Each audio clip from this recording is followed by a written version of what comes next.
radhiyallahu an itu begitulah terus menerus sampai sekarang. Maka dikatakan oleh Imam Al-Ghazali, bergurulah engkau dengan guru yang dari guru ke gurunya, dari guru ke gurunya sampai kepada Rasulullah Sallallahu Alaihi Wasallam. Ini dia. Nah, jadi konkret dia. Sekali lagi saya ulangi, agama itu sangat ilmiah.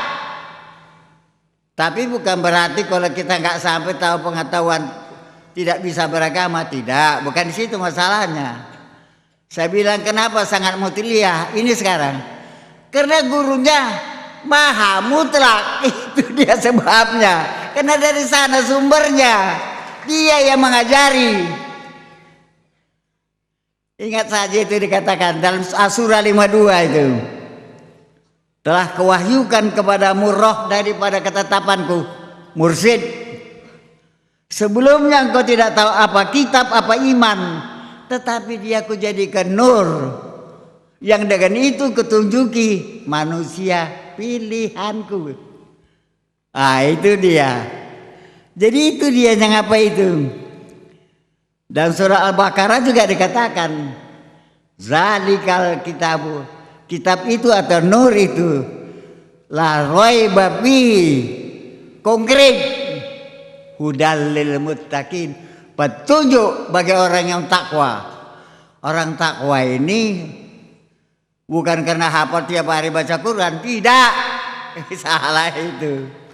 Orang yang takwa itu yang berkekalan berserta Allah. Akan tak suruh 5 suruh 4 tak tahu lah dia. Dan kalau suruh 5 tahu dia, oh itu kan gitu jawabnya. Jadi maka itu saya bilang suluklah. Bukan karena ngejar ini, tidak. Kenapa saya katakan tidak? Wati'ullah, wati'ul rasul, wati'ul umri minkum. Taat kepada Allah, taat kepada rasul, taat kepada orang berkuasa di antara kami, yaitu guru. Nah, kalau kita nggak ikut dia sebagai panutan kita itu jadi apa? Ngaku dia pimpinan kita, tapi nggak ngikuti jalannya. Wah, ini namanya rame. Ah, ini jangan begitu.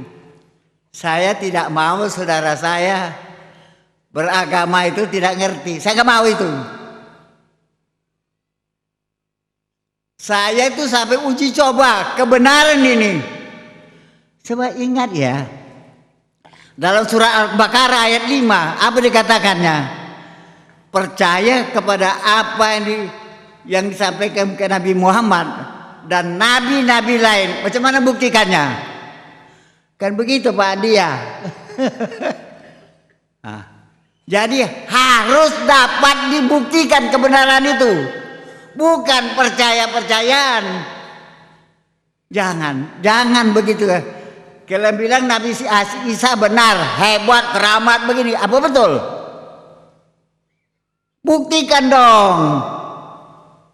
Sedikit saja Nabi Isa bisa ngobatnya. Macam mana itu? Banyak lain lagi. Begitu juga nabi-nabi yang lain.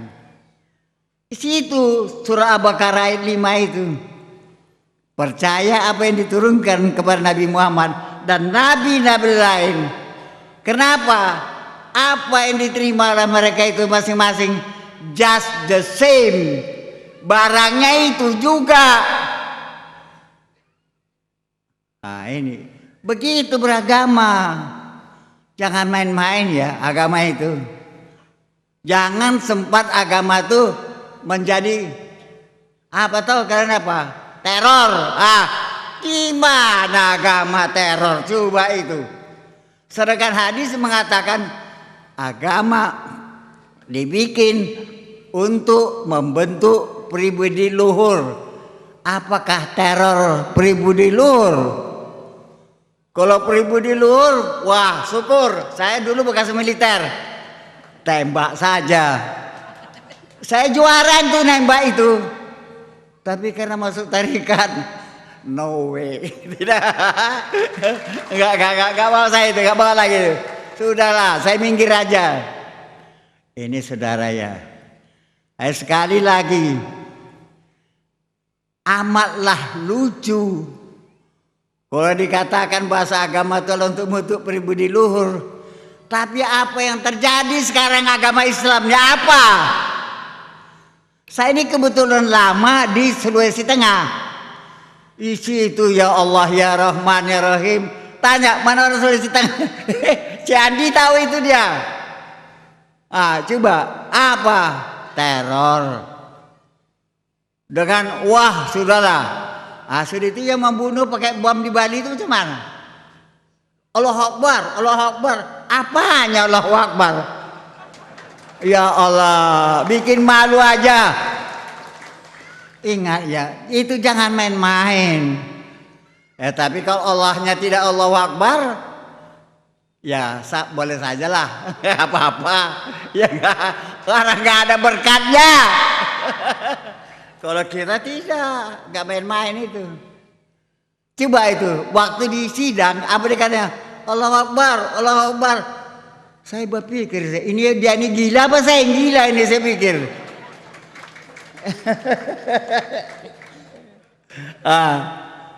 So kalau bilangkan Allah, dia sudah pembunuh, berapa banyak orang mati itu. Dia masih bilang Allahu Akbar. Sedangkan Tuhan mengatakan agama itu dibikin untuk pribadi luhur. Jadi mana yang benar nih sekarang? Dia ini benar atau saya yang bodoh? Tak tahulah saya sudah. Ini. Tapi saya tetap berpendapat dia tidak benar.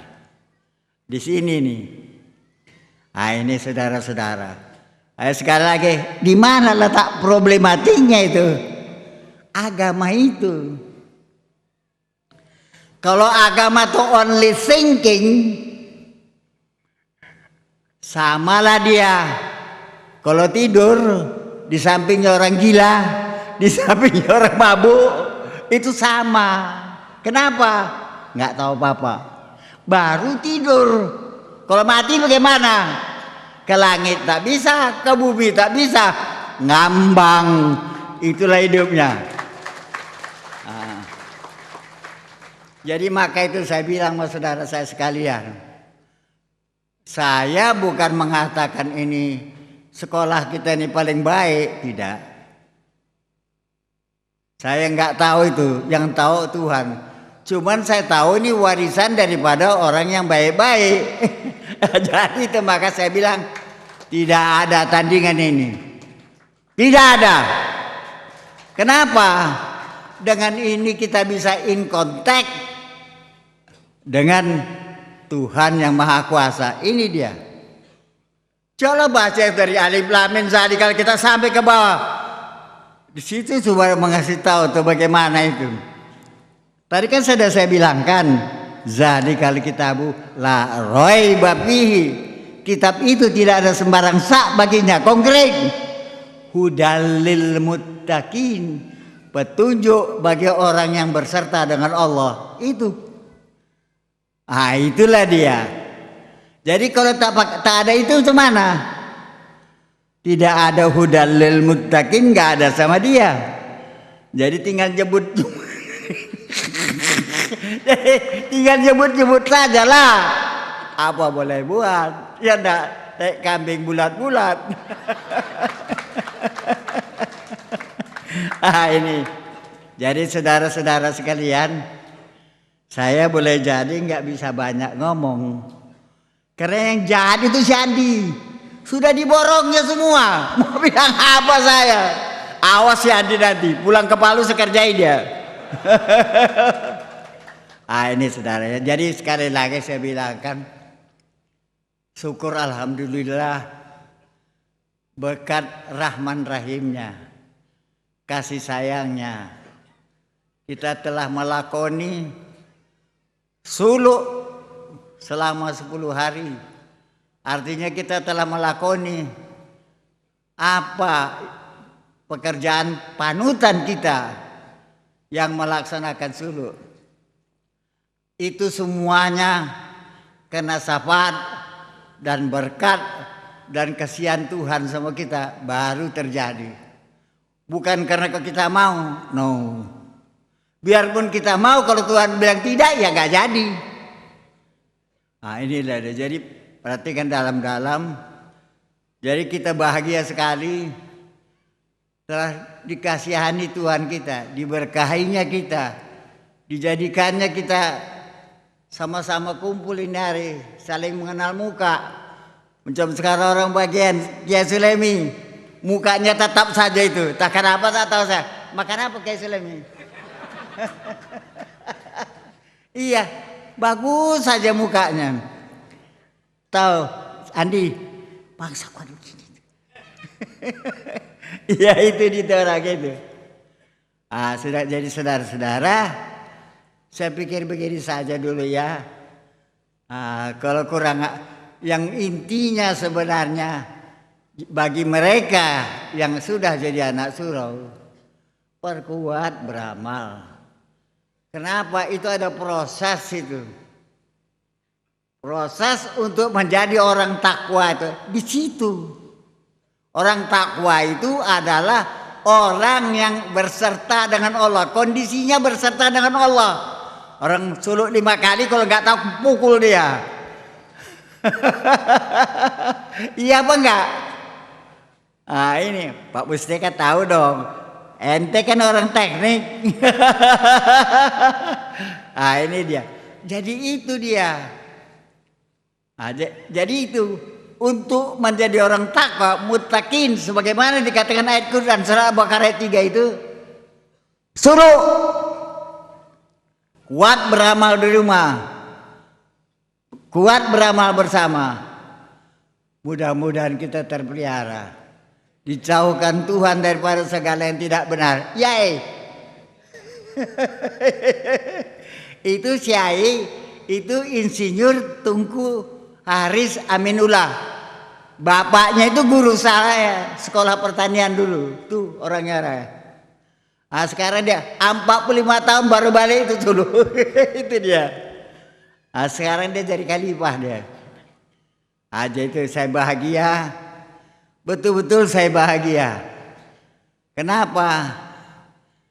Entahlah, saya tak tahu. Tapi saya yakin itulah akibat daripada nur zikrullah itu.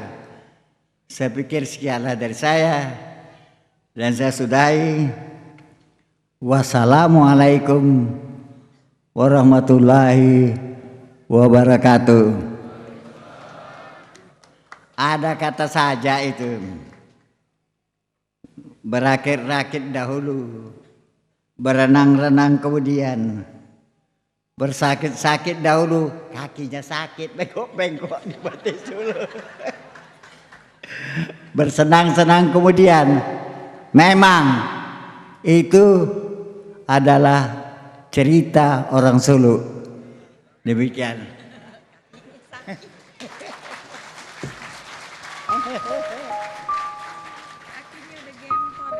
Iya, gempor begini sakit-sakit. Ya. Engkaulah mursyid pelindungku. Betapa banyak kejelekan diriku yang telah engkau tutupi. Dan dengan syafaatmu betapa banyak malapetaka telah kau atasi. Betapa banyak rintangan telah kau singkirkan. Betapa banyak bencana telah kau tolakkan. Dan betapa banyak pujian baik yang tidak layak bagiku telah kau sebarkan. Assalamualaikum warahmatullahi wabarakatuh.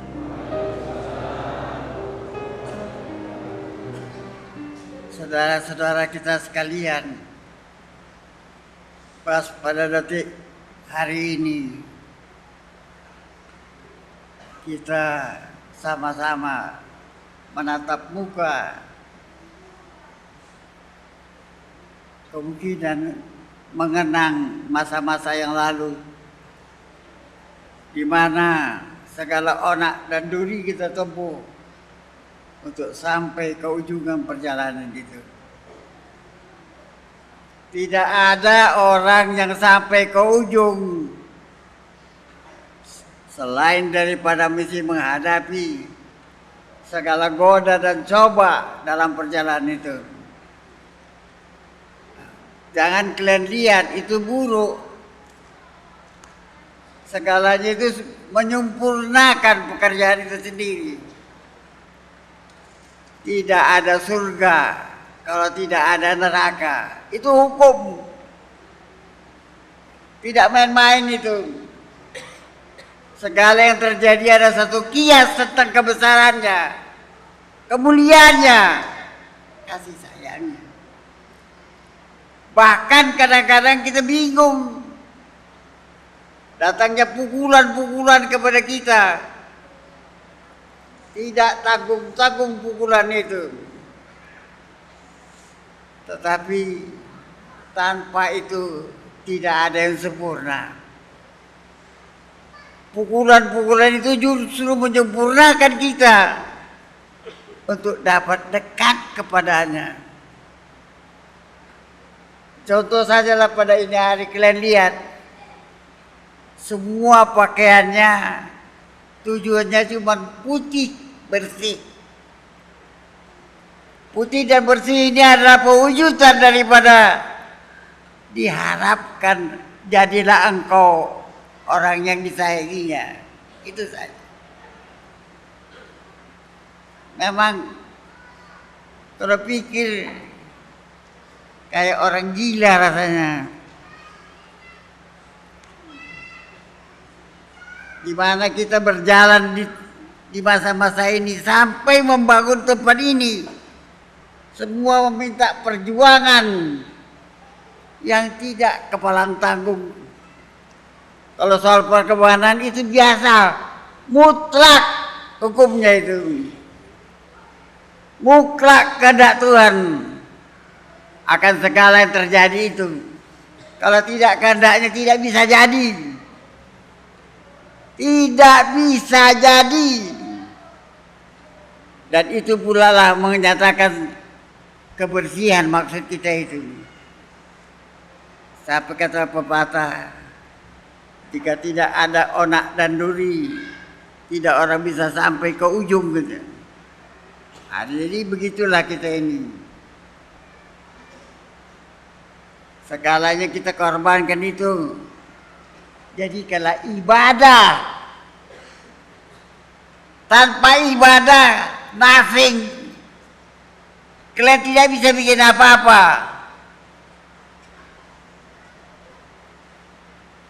Segala yang terjadi itu. Tidak engkau memperoleh surga di dunia. Di akhirat, jika engkau tidak peroleh di dunia. Di sini, percobaan itu di sini. Bahkan neraka juga begitu. Kalau tidak kena neraka di sini, jangan mimpi kalian di akhirat dapat neraka, tak dapat. Semua itu ada faedahnya. Perjuangan-perjuangan step by step baru sampai ke ujung. Jadi kita ini juga begitu. Kita berjuang dari itu. Jangan takut salah kalau mau menang. Tapi janganlah cari salah. Itu tidak benar.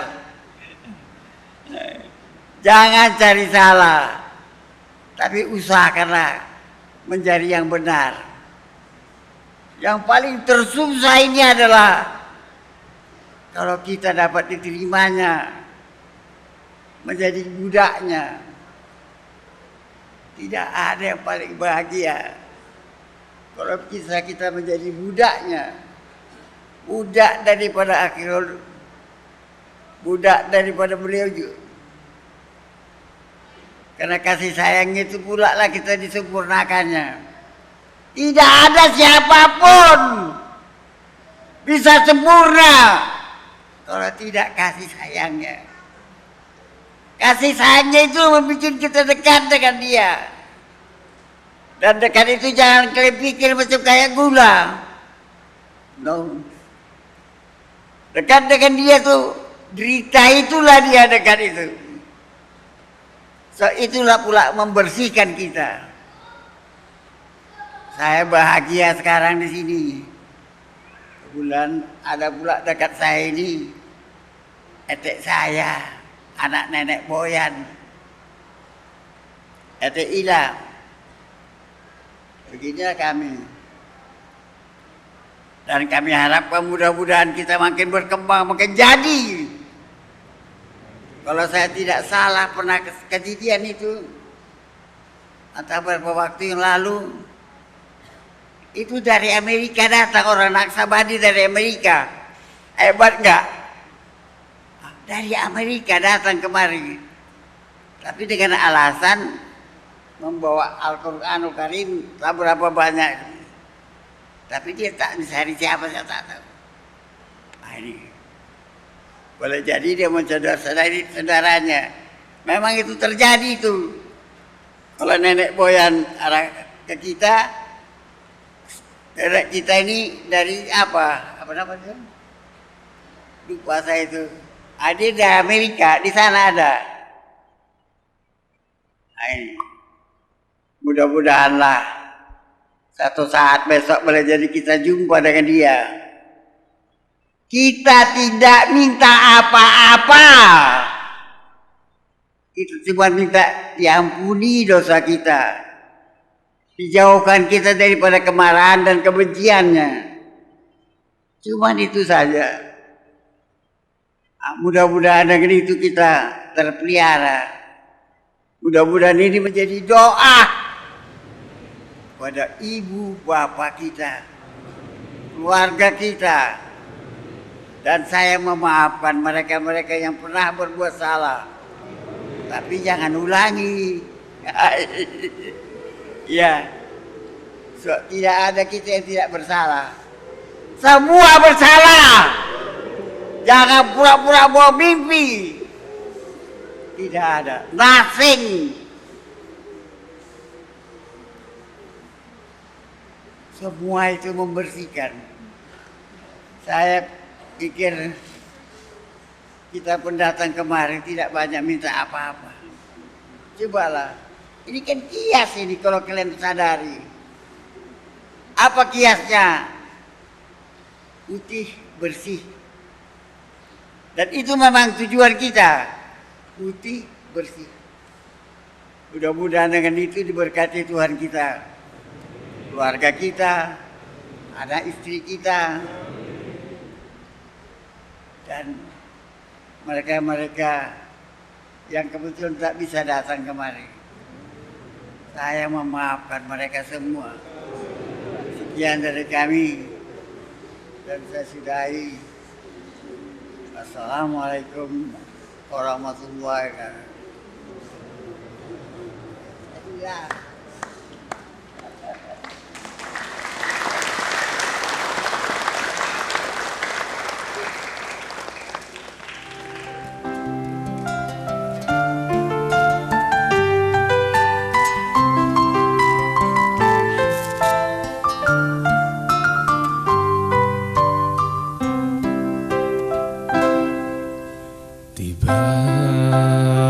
Tibalah saat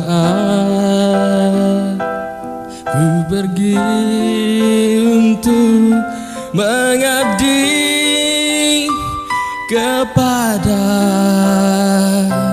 guruku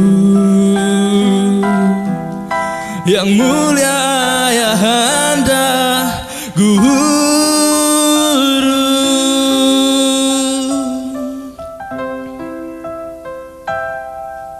Sampai jumpa keluargaku,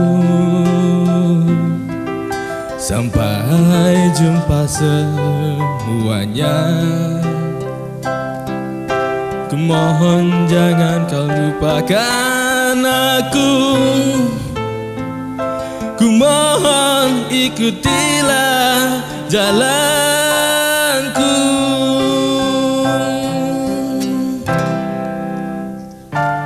Adalah pengabdian, tiadalah hakku atas dunia.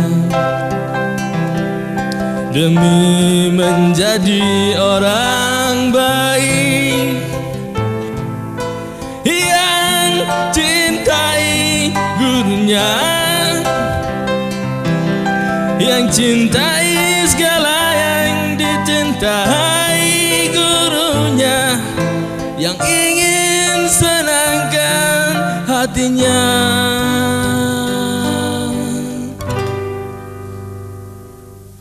Inilah kisahnya ayahanda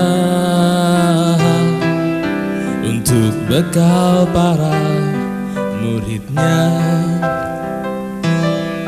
Setiap kita diberikan kisah perjalanan cinta kepadanya.